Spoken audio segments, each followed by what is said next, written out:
হ্যাঁ হ্যাঁ বাবা, এই তো রোজা ফুল ফুল তো রোজা ফুল। আরে আরে বাবা, বোতল বোতল। বাবা তুই? হ্যাঁ তুমি দরজাটা খোলো, আমি ভিতরে যাব। আমি ভিতরে যাব বলছি তো, আমি মাল খাইনি, আমি মাল খাইনি। তুমি বুঝতে না, মাল খাইনি। বোতল, তুই মাল খাসনি? মাল তোরে খাইছে। তুই আয় ভিতরে আয়, তোর পরে দেখবো না।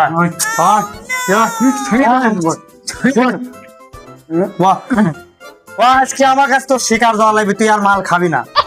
তুই এইসব আজে বাজে জিনিস খাবি না, তুই তো নষ্ট হয়ে যাচ্ছিস। না আব্বা, আমি আর খাবো না, আমি আর কোনোদিনই খাবো না। সত্যি তো? সত্যি তাহলে তুই আমার চোখ ছুঁয়ে কর। ঠিক কইছি, আর খেলাম না। আমার চোখ ছুঁয়ে কয় রে। তুই চোখ ছুঁয়ে কর যে হাতে কোনোদিন ধরবি না এবং চোখে কোনোদিন দেখবি না। ক আমার কাছে শিকার যা। আমি কথা দিলাম, তোমার গাছিয়ে কথা দিলাম, হ্যাঁ, মাল খাওয়া তো দূরের কথা, দু চোখ দিয়ে কোনোদিন দেখবোই না। দেখবি না তো? না। আচ্ছা ঠিক আছে, এই তো ভালো বাবা। ফালা এটা, ফালা ফালা এটা, ফালা ফালা ফালা।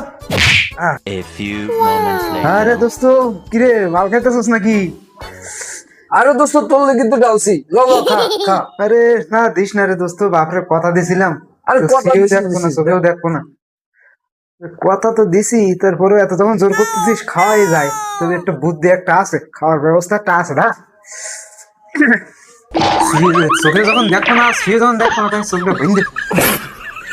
আরে দোস্ত, তুই তো সেই বুদ্ধি করছ। আরে দোস্ত আর কইস না, বাপরে তো কথা বুদ্ধি দিছি, তো- কথা তো দেখতে হবে। ঠিক আছে দোস্ত, খা, বাপের নাম ডুবে খা।